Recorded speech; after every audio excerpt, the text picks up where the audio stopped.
Okay, I said I'd take a break and show a few of my amateur paintings, which I'm doing straight off the bat. You'll probably notice when you look at these that my style is very, very strong and simple and hopefully understandable, except when you get something like that. which we did just as an exercise. You can see where it came from. All the electricals that everybody has in their house. Um, so I decided I'd try and make a little simple composition of it. Anyway, there we go. These are mainly, a lot of them, in the grounds of a place that I go to. To do my holiday painting with a group, always with a group of others and a teacher. Yeah, so that's the still life, and all the pictures I take, I've basically taken them with a photo with a camera because I like to never to paint anything that is not of my own choosing. In other words, I like to choose my compositions. Everybody who paints and everybody who doesn't paint, they like different things. What hits the eye pleases some people but doesn't please others. But all my compositions, I like to be big and chunky shapes, simple to understand. This one is the one you see in the bottom of the letter to COP26.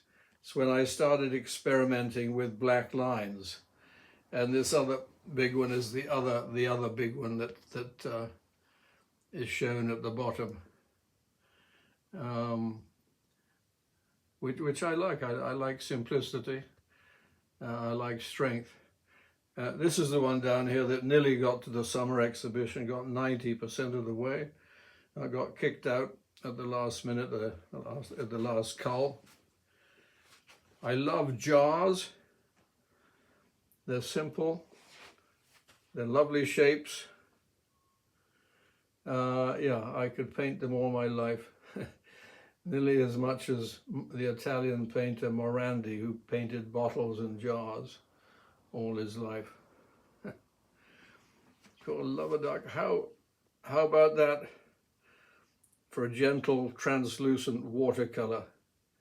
Here are the big black lines I put in spades. I love the shape of the Dutch houses. Love the bouncing hedge that comes in from the left. Yeah, and yeah, I like it. Very simple. A lot of my paintings have very little skies in them. Oh boy, here we come round to, this was done about 15 years ago in Portugal, in Evora, I think it was, with Roman ruins. The perspective nearly knocked me out. I think this was pen and ink. Oh boy, hands are shaking. And then we've got a few from watercolors with black lines. This is a little town in Portugal called Olhão. Just a simple street scene where I added the black lines to make things, to pull it together, make it a little more understandable. This is a market scene in Olhão, loads of people. And there again, that's again a market scene in Olhão. Loads of people, jumble of colors. Amateurs, I think, always put more colors in than professionals. Professionals are very subdued with their colors generally. And here are a couple of girls walking in the grounds in a place in Dedham.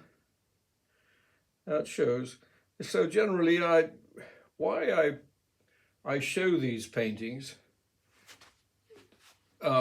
that go with my philosophy is hopefully to show people that if somebody can paint a simple painting that's not intellectualized, maybe a bit dull, but it's strong, simple, and understandable, then hopefully the philosophy he writes is strong and simple and understandable as well. Anyway, that's my hope. And we'll wait to see. So far, nobody's taken the blind bit of notice of any of my philosophy, but I'll keep trying, banging the piano until the ship sinks. And all of that comes out of, in watercolor, it's simple. You can just have a palette. Mine's a pretty dirty old meat tray. Jugs of water and paintbrushes. It's easy to carry around, and the paintings are quite easy to store. So anyway, that's just a glimpse of the other big hobby that I've had the last 30 years. Okay, good luck.